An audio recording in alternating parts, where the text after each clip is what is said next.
The worst casualty during the God Games was the fucking playlist.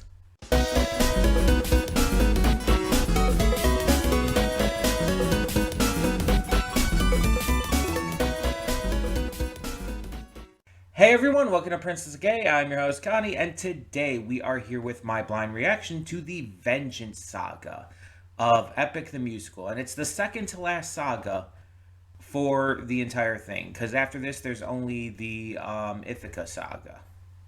And then we're done.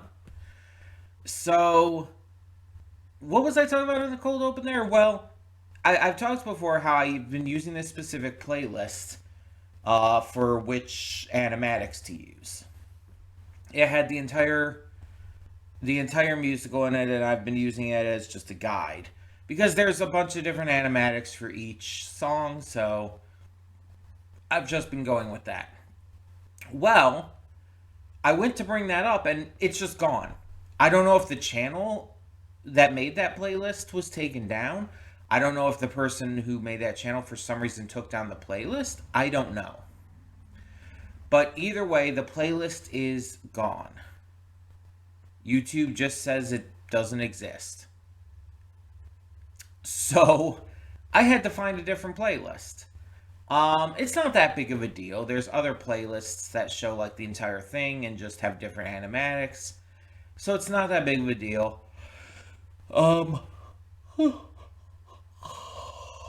But it was just like a weird little surprise to have there. Now, this is this is basically the saga with Odysseus, getting back on his feet and the last stage of the journey to get back to Ithaca. And I believe the vengeance is probably referring to, if I'm remembering right, Poseidon, right? Because we still haven't tackled that issue yet. We still haven't finished like getting to that. Now, let me go over the songs we have for today and whose animatics we're going to have based on this new playlist I found. So we have Not Sorry for Loving You, and the animatic is by Clover, who I think we have not had before, but I'm not 100% sure on that. We then have Dangerous by Zieru. That is definitely a new one. We have Charybdis by Roserix. I believe that's a new one as well. Get in the Water by Lara Tamiyahu. Sorry about mispronouncing that. That's quite a name there, but yeah, another new one. And then 600 Strike by Duvetbox. Duvetbox is someone that we had in the last saga, so we have a bunch of different ones here. And we're just going to go along with that because, like I said, we lost the last playlist. But I have no problem checking out some other animatic makers here, highlighting some different people. I think it's a fairly good idea. It allows us to check out different sources for these animatics than we might otherwise do. So I have no issue with it. But yeah, these are the 5 we have today.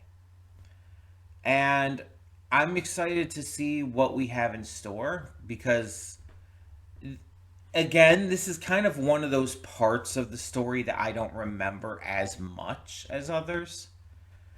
Because it's like with the Odyssey being such a big story, it's just, for me, difficult to remember every little thing, every little part of it, especially when I haven't read it in, over a decade. But nonetheless, I feel like this is going to be pretty fun. The last saga ended up being one of the best, in my opinion. And I think, honestly, probably the best since the Troy saga. which is wild to say. And it's not that the others were bad, it's just that they didn't have as much consistency between them. It's like, oh, there's one or two songs in them that are really good, and the rest are kind of either mid or eh. But, like, the Troy Saga, like, everything in that was good. And you just didn't get that with most other sagas. For me personally. Based on my opinion. But with the Wisdom Saga, again, every single song was good in that. And I've listened to them multiple times since, and yeah, I'm excited to see if this can live up to that. Hopefully it does, and hopefully the Ithaca Saga does as well, because I want this to end off on just a really high note. So, we're going to get into this. We're going to see what happens and hope for the best. So, let's get this started. Hold up just a sec. Before you click that link down in the description below to get to today's video, I want to remind you of all the awesome content we have both on this channel and the Princess of Gaming channel. Let's check it out.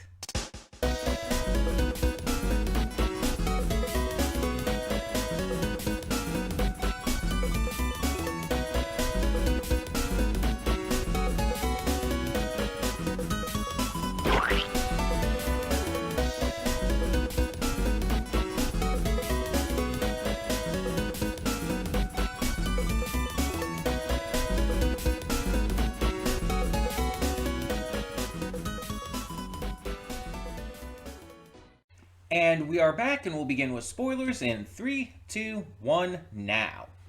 So I want to start off by apologizing for the weird issue we had there. For some reason, everything was like freezing and going super slow, and the subtitles weren't keeping up at first, so that's why I had to cut that. Once I like paused it, or well, turned that recording off and started the next one and everything, like everything kind of fixed itself, so we're good. It's just weird. But either way, this was not as good as the last saga for me in terms of just the music and everything. The animatics were all great. Everyone did a great job here. But just in terms of the music, it's like, it wasn't bad. It's like I liked most of them, I would say. But to noticeably different degrees. And I just feel like it didn't quite live up to how exciting the Wisdom Saga was. But it got closer than other ones, so I'll give it that much. But let's talk about it. So we have Not Sorry for Loving You with the Animatic by Clover. This one was centering around, Calypso receiving word from Hermes that Odysseus is to be let off the island. He has gained his freedom thanks to Athena and is good to leave. Now, Calypso doesn't want to let him go, but is agreeing to do so because she kind of has to. And she goes with this entire thing about like, oh, I've been lonely here forever and you washed up on the shore and I fell in love with you. And like I was saying in the reaction, no, she didn't. Love is something that takes time and effort, and both parties have to mutually give that time and effort. It's not just a one-sided thing. You can, have a crush on someone. You can have an unreciprocated lust for someone. And lust, by the way, is not inherently like...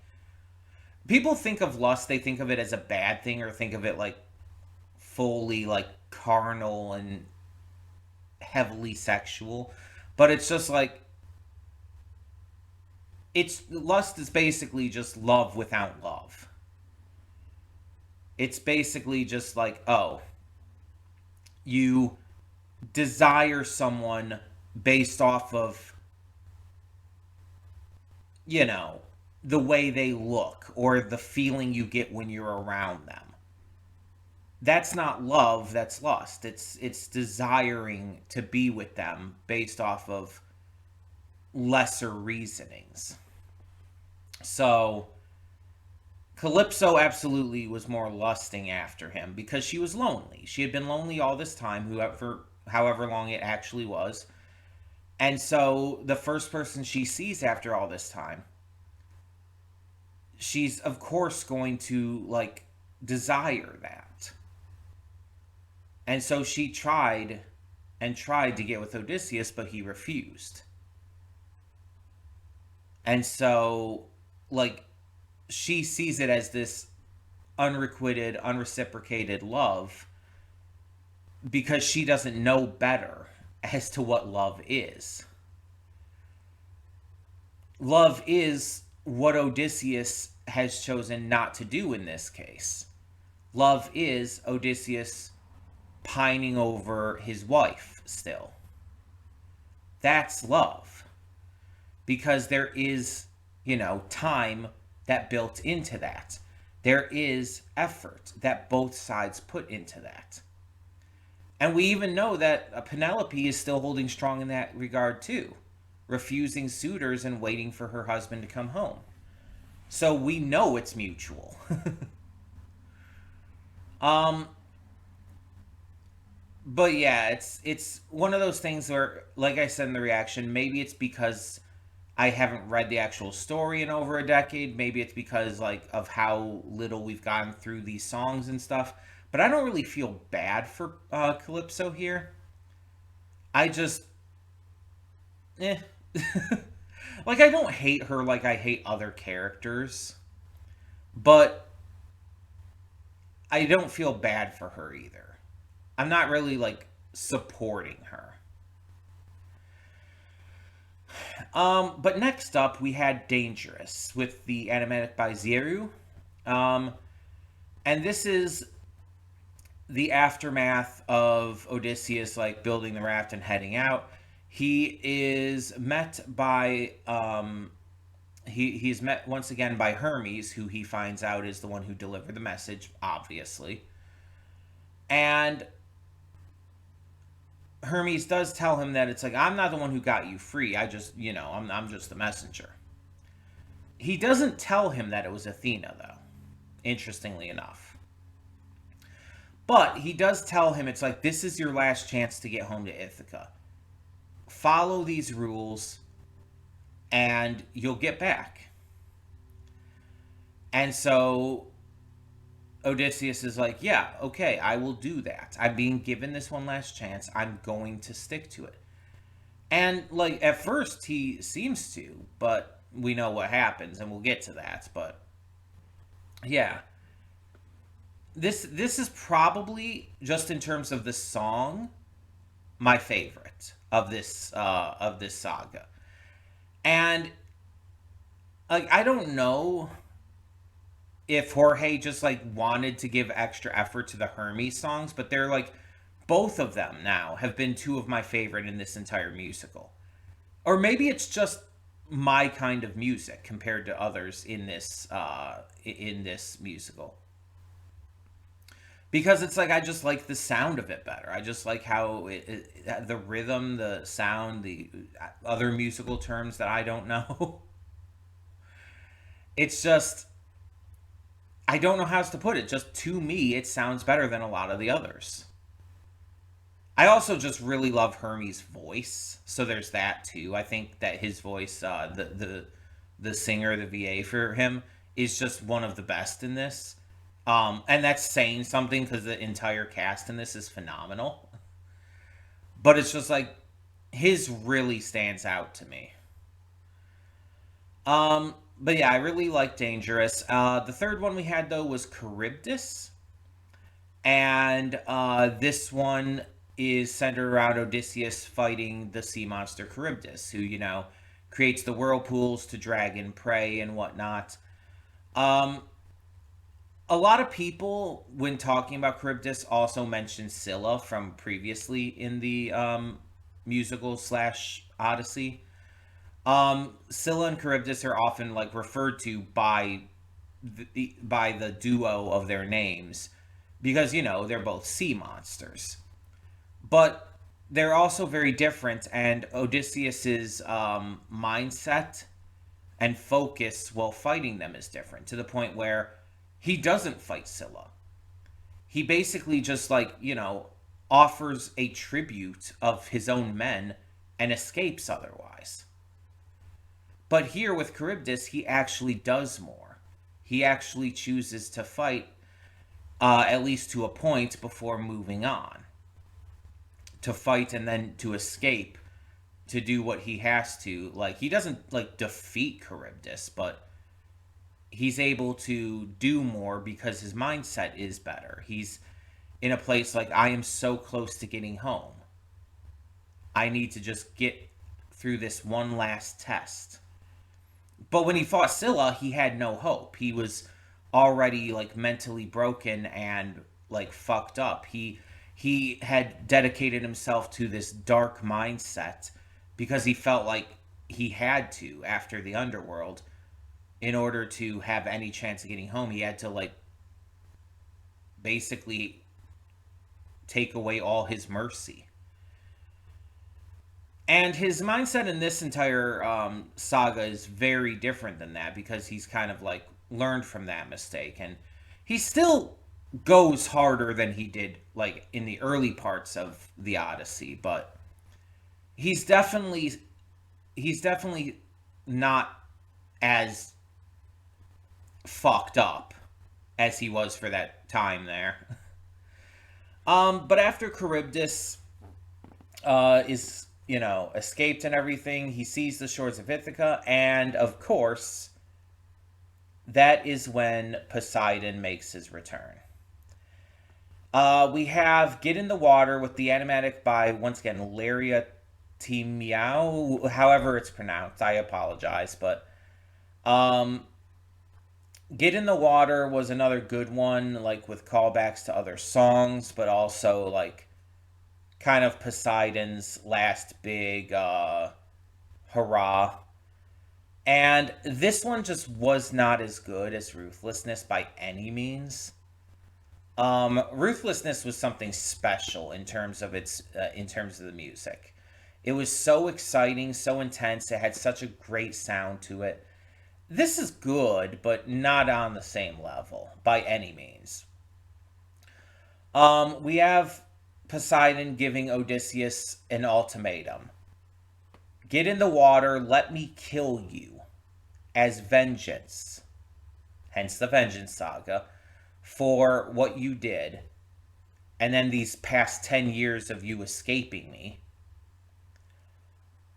Or I will attack and destroy all of Ithaca, including everyone within it, including Penelope and Telemachus.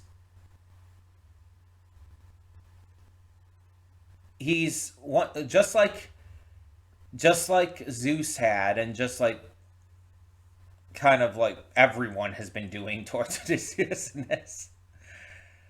He's giving him an impossible choice. The thing is, like, you would think Odysseus would choose to sacrifice himself, but, like, his entire goal is to get back. To see his wife and son again. Sacrificing himself for them, like, yeah, you would think he would because he loves them so much, but that would kind of, like, ruin his entire goal. And so he kind of refuses to make a choice. And Poseidon kind of beats him down because of it. And then we get to the final song of this saga, 600 Strike, which this animatic was by Duvetbox, who we've seen before. And this is the follow-up of that. Odysseus unleashes the wind bag, unleashes the storm, which he was told specifically by Hermes not to do, or he would never make it back. But he does it anyway because it gives him the advantage he needs to defeat Poseidon, and he does. And he tells Poseidon specifically, it's like, okay, you're going to call off this storm now. Yeah, I will never get back home even though I'm so close. As long as this storm is raging, you're going to call it off. And Poseidon, like, cockily is like, or what? What are you going to do, little man? You can't kill me. And Odysseus is like, I know. and then starts just torturing him with his own trident. And it's like, okay, dude. It's like he's showing a little bit of the darkness he had in his heart before, but it's, again, and I want to make this clear, he's not quite in that state that he was in before. He's just, he's like getting he's showing glimpses of it, but not quite going as like ruthlessly far. But he's basically sick of Poseidon, which fair. He's sick of him. He wants this to just be over. The thing is, he tried reasoning with Poseidon first. He tried talking to him. He tried to talk him down. He tried to tell him, like, let's just leave this behind. We've done this for 10 years now. Let's just leave this behind us. He tried diplomacy first. He only acted on vengeance. He only acted on ruthlessness when given no other choice. And it works. He tortures Poseidon enough to where Poseidon's like, fucking fine, whatever. And turns off the storm. But his last message to Odysseus, I think, is the important one here. It's like, when you get back to Ithaca, how are you going to sleep at night, knowing everything you've done, knowing everything that has happened on this journey? These past 20 years, you have done horrible things. You are one of the reasons why your entire crew is gone. All your friends are dead. You never got to see your mother one last time before she died. And you have, been away from your family for this long. How are you going to sleep at night knowing that you could have been home a lot sooner if you had just dedicated yourself properly from the start? And Odysseus he doesn't fall for the taunt. He just tells him, I'll sleep next to my wife, because that's all that matters to him. And I've talked about this before, but he does have this singular goal. Getting back to Penelope and Telemachus, being with his family again, is his only goal. His goal isn't even to rule Ithaca again. Like, honestly, I don't think he cares about that. Even if, like, he got back to Ithaca and some other people had taken over and were like king and everything now, he would be fine as long as he had his wife and son. That's all he wants. He just wants to get back to them. And there's some good that can come from having a singular focus. Because obviously that dedication, that drive can get you to where you need to go and can provide good things for people around you to do so with. But it has to be handled properly. And as we've seen throughout this entire thing, Odysseus has not handled it properly. Whether it's been his ego, whether it's been misunderstanding what he's been told, or, just his general emotions. Odysseus has just been an absolute disaster of a person. But realistically so. He is a very flawed individual who has, been through hell of his own making and the gods' making. Some of it was his fault, but some of it wasn't. And it feels like it's a very realistic depiction of someone going through the troubles of life. Some of those troubles will be of the person's own making. It'll be because of stupid decisions they've made throughout their lives. And then other problems that they come across will be because of outside influences. Both of these are part of the human experience. And your reactions to them make you who you are. And humanity as a whole is flawed. There's no such thing as a perfect person. There is no one on this earth who has ever been perfectly good or perfectly bad. If you are human, you can't be. So that just leaves nuance. It leaves, people having both good and bad to them. And Odysseus is a great example of that. Odysseus definitely feels like a cautionary tale of what happens when you let the bad overtake the good.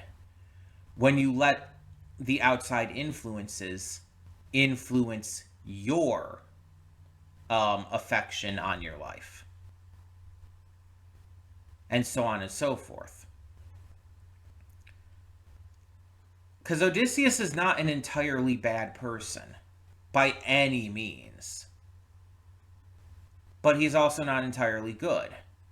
He does a lot of good. He does a lot of bad. And so now we're going to be like going into the end of his journey. Everything he's worked up to, everything that his life has set forward for him. The friends who have helped him along the way, and all of the people he's betrayed. All of the great moments that have really like shaped him into who he is, but also all the moments that have broken him down. This is like the Odyssey. It feels like an allegory just for human life, just for a person's life and all the issues and struggles and highs and lows that they'll go through in their lives. And so we're going to be reaching the end in 2 weeks with the Ithaca Saga. And I know how this ends. So it's just going to be a matter of seeing how it's portrayed through the music and through the animatics. But I'm both excited and kind of sad to see it come to a close. I will say that when we do finish it, I'm also going to show a ranking of every song. In the last video, in the Ithaca Saga's afterthoughts, I'm going to have a tier maker list of all the songs ranked. So I'll be able to share that with you. But yeah, overall, this saga was pretty good, but not like one of the best ones, I would say. Like I said, my favorite is probably Dangerous, just because I really like Hermie's voice. And the Hermie songs tend to just be, in terms of the music, my favorite. If I were to say one that I think was my least favorite out of these, probably Not Sorry for Loving You. Like, it's not bad, it's just like, it's safe. It's a safe, kind of boring song. It doesn't do much for me.